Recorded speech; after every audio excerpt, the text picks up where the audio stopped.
Welcome to part 2 of Advanced Carp Tactics. My name's Chris Ball and I'm here at Richworth Linear Fisheries in Oxford, and just like my good friend Martin Ford, I'm going to introduce you to some well-known anglers who will be fishing on this famous complex.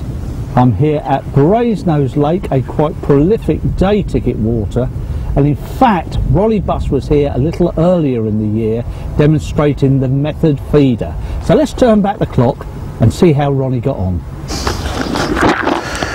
Thanks for the introduction, bless him. We're up on one of the Richworth Linear Fisheries in Oxford, and as you can hear, we're on a very prolific water, good stocking of fish, ideal for the method feeder. Now I put a bit of corn steep in the bucket earlier on and added some pellet to it, and just letting the pellet absorb the corn steep liquor so as it's into a nice consistency that you can mould around the feeder nice and hard. My idea around it all is that the harder that you can get the pellet onto the feeder, the harder the fish have to work to get it off, and which gives them time to roll the feeder around, knock the bait off the actual hook bait that you put on the side of the feeder or alongside the feeder, and give you a bite. But in the meantime you do get lots of bleeps and twitches and rod knocks and stuff like that, and you really have to sit on your hands because it's a bit of an unnerving game to begin with. Once it roars off, there's no problem. The rods in the background you'll probably hear beeping and twittering, and just got to take no notice of them until the bait runner's flying. That is possibly my best, the most easiest and best mix I find with the method feeder. You can use the proprietary brands. Richworth Carp XL Plus is a lighter feeder mix. It's a quicker feeder mix, but I like to have it nice and tight, really hard.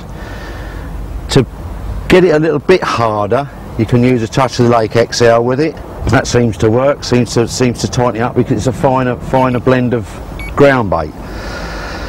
But pellet still comes my favourite. Hook bait is irrelevant really. You can put what you like on it. You can put. I've been using a little dumbbell halibut dumbbell boilies today, cutting them in half, and just taking a slither out the middle, so it's just like a little disc, and that seems to waft up when they're pushing the feeder around. And well, we've had 7 or 8 fish this morning. In fact, it got so hectic that I've gone off of one patch and now moved out a little bit further out into the lake to just to sort of calm things down a bit, so as we can get and have a chat to you, basically. A bit like bream fishing, isn't it? All of a sudden it sails away. You get all the silly little lifts and twitches and touches, and then wallop. Come on, you know you want it.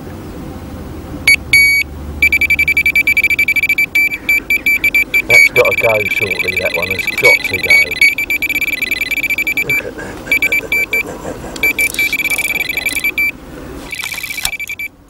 Sorry about that then. We finally had it. He couldn't resist.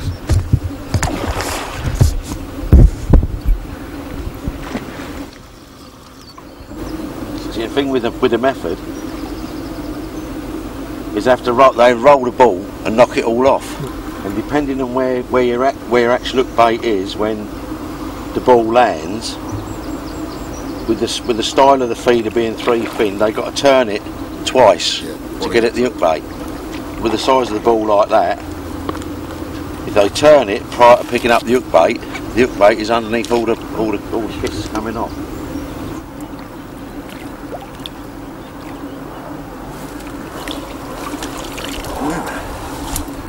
There we go.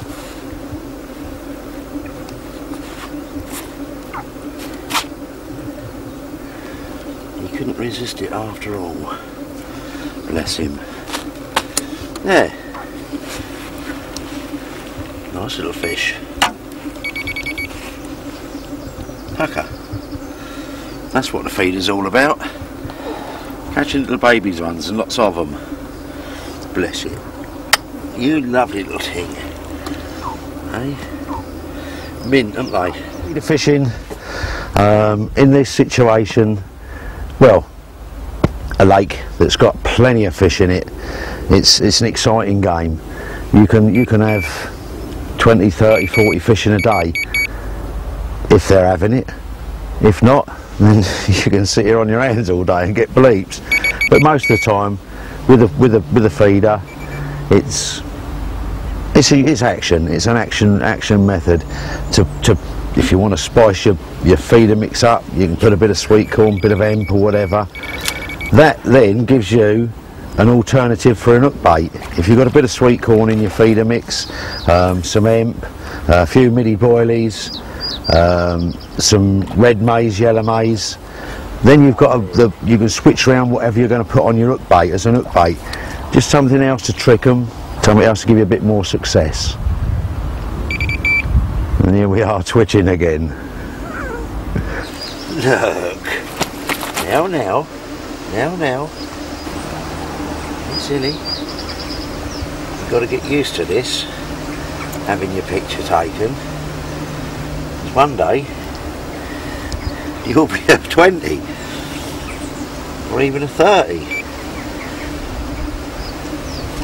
That's the beauty of carp fishing.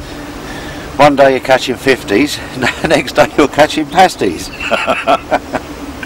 Love it.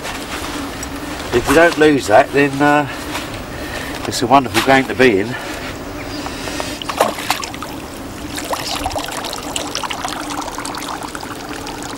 This water at Brasenose is an ideal water for your method fishing.